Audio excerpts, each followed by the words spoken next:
In this lecture, we'll discuss the basics of digital sound. We'll talk about sampling rates, bit depth, bit rate. We'll talk a little bit of theory about Nyquist Theorem, and then we'll end with buffers.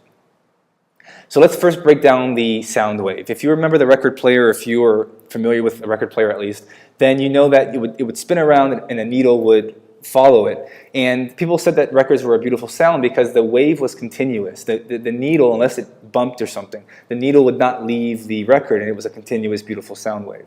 But when it came to storing that same sound wave on a computer, we had to come up with a way to do that. And the way we did it was with samples. So before we dive into samples, let's go ahead and break down the parts of a wave. There's 4 parts we need to be familiar with. There's the crest, which is the top, the trough, which is the bottom, the wavelength, which is the distance between 2 crests or 2 peaks, and the amplitude, which is the distance from the 0 position to the crest position. So with that defined, we can go ahead and talk about frequency. Now, we're going to talk about Hertz in 2 ways in this lecture. The Hertz that we know from physics or from science, and the Hertz that we know in computer science. So consider this first slide here, the Hertz that we know from science. We'll call it Hertz 1 in this lecture, and the other one we'll call Hertz 2. So let's talk about Hertz 1. Well, we can get the frequency of a wave by taking the time that it took to complete a crest to crest or a peak to peak. So in the example on the left, we have 1.4 and 2.4, that's 1 second. So the frequency here is 1 over 1, because it took 1 second to complete it, and that gives us 1 Hertz. But on the example on the right, it took 0.4 seconds to go from crest to crest or from peak to peak. So we take 1 over 0.4, and we get a higher frequency, which is 2.5. And there's frequencies everywhere. We see these, and it's good to mention them here, that when we talk about radio waves or microwaves, and you'll cover this in a computer science course either before this or after this, preferably after, so now you know what Hertz is. And when they talk about wavelengths, they're talking about the Hertz that we just discussed. So let's now talk about sampling rate in computer science, the Hertz that we referred to earlier as Hertz 2.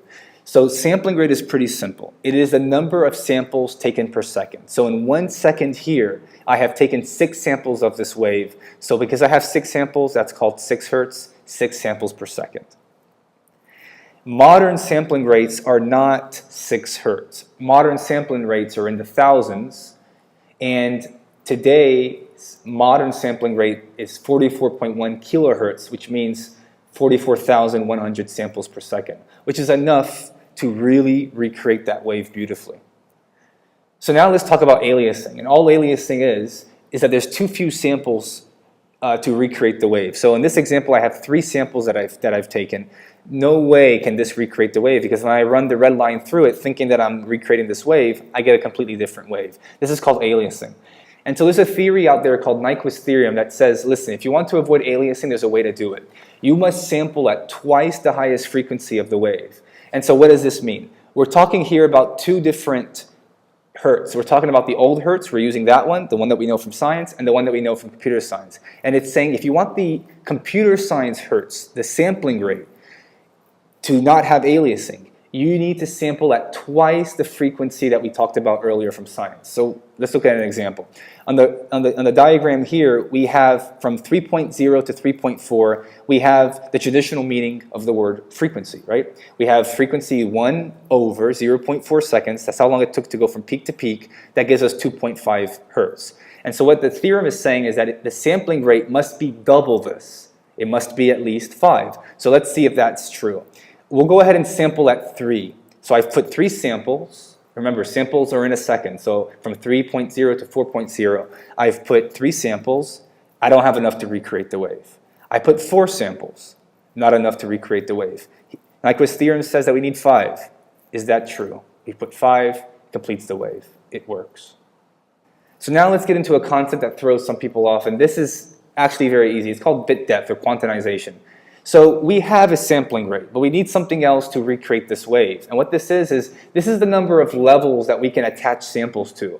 So look at this example. In this example, a bit depth of 1 gives us 2 possible levels. So we have the 0, but then we also have 1 above it and -1 below it. So that's 2 levels. And the samples can only attach to the levels that we've provided. So in this case, you can see how our wave cannot be recreated very well. But if we go to 2-bit depth, then we get 4 possible levels. And when we have 4 possible levels, we can attach the samples to those levels and we get a much better wave. Now imagine if we had 16-bit, which is 65,000 levels, how accurate would our wave be? So modern bit depths are 16-bit and 24-bit depth, perhaps in a studio. A traditional CD, this format called PCM, is going to be using 44.1 kilohertz as a sampling rate and 16-bit as the bit depth. So if we have the audio file's bit depth and its sample rate, we can calculate something called the bit rate. And on a PCM, on a CD, you end up with 44.1 thousand times 16 times 2 for stereo, and you end up with something over 1,000 kilobits per second. So that's for PCM. And then MP3 is a compressed version of that, so you get about 320, and you get or 128, depending on which kind of file you're getting. But these are compressed versions of it. They still sound great, but definitely they've lost data. And then if you have the bit rate, you can get the size of the file by taking the bit rate and calculating it by the time that the file takes to actually play or run. We can summarize all that we've learned so far as analog to digital conversion. And so now when you see this piece called the ADC, you'll have a better idea of how it works. It samples, it quantizes the signal, and out comes a digital version of the signal. So while we're on the subject of audio files and kilobits per second and media players, let's talk about bit streaming and buffers.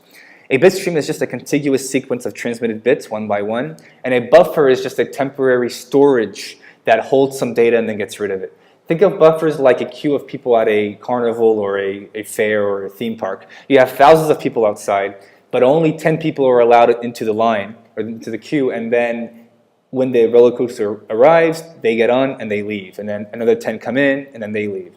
So we're not concerned with the thousands of people outside, we're concerned with the 10 people that have come in and how they leave. So this works kind of like bit streaming. On the left-hand side, you have a server that has all the data, and it's going to serve it to the media player on the right at 300 kilobits per second. And a media player will receive it at 100 kilobits per second. Now these are fictitious numbers, but just good for the example.